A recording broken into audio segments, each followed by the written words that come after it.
YouTuber Joseph alias Raavan కేసులో గమన ఇంద్రసేన చౌదరి మూడోసారి విచారణకు హాజరయ్యారు. గన్నవరం డీఎస్పీ కార్యాలయంలో ఇద్దరిని పోలీసులు ప్రశ్నిస్తున్నారు. మరింత సమాచారం మా ప్రతినిధి జయప్రకాష్ అడిగి తెలుసుకుందాం. జయప్రకాష్, గమన ఇంద్రసేన చౌదరి విచారణకు సంబంధించిన వివరాలేంటి? సుజాత, ఈ రోజు ఉదయం 11 గంటల ప్రాంతంలో ఇద్దరు గన్నవరం డిఎస్పీ కార్యాలయానికి చేరుకున్నారు. మూడోసారి విచారణకు హాజరయ్యారు. నిన్న చూసుకున్నట్లయితే పెనమలూరు పోలీస్ స్టేషన్ లో విచారణకు హాజరయ్యారు. పెనమలూరు పోలీస్ స్టేషన్ లో నిన్న ఉదయం నుంచి సాయంత్రం వరకు విచారణ జరిపారు.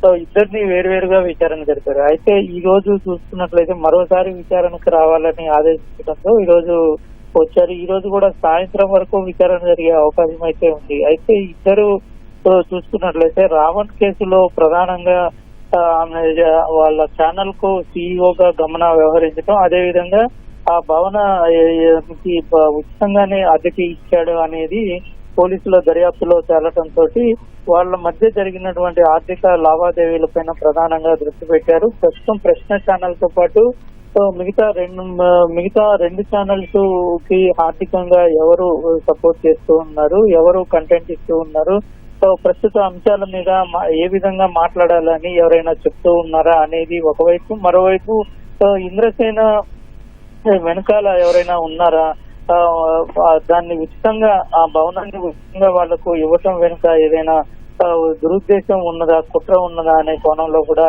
ప్రస్తుతం పోలీసులు దర్యాప్తు చేస్తూ ఉన్నారు. పోలీసుల విచారణకు ఇది ఇరువురు సహకరించడం లేదని మనకి సమాచారం తెలుస్తుంది. చాలా ప్రశ్నలకు వాళ్ళు సమాధానం దాటవేసే ప్రయత్నం చేస్తూ ఉన్నారు.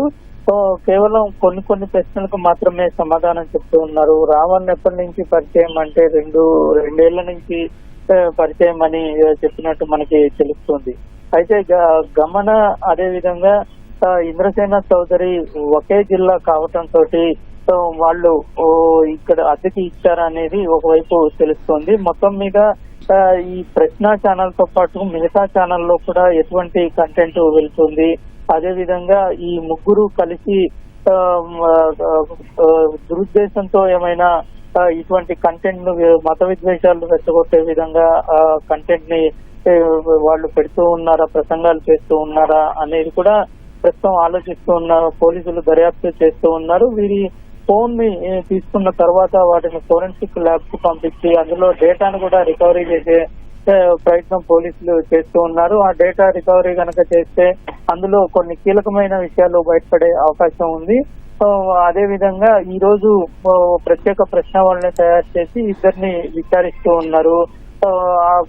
ఇందులో డేటా గురించి, అదే విధంగా మరోవైపు ఈ కుట్రకు అంటే కుట్ర పన్నారా లేదా ఈ ముగ్గురి ఉద్దేశం ఏంటి అనేది వాళ్ళు ప్రస్తుతం విచారణ చేస్తూ ఉన్నారు. ఈ రోజు కొన్ని కీలక అంశాలు వెలుగులోకి తెచ్చేందుకు, కీలక ప్రశ్నలకు సమాధానాలు రాబట్టేందుకు ప్రయత్నిస్తూ ఉన్నారు. సుజాత, ధన్యవాదాలు జయప్రకాష్.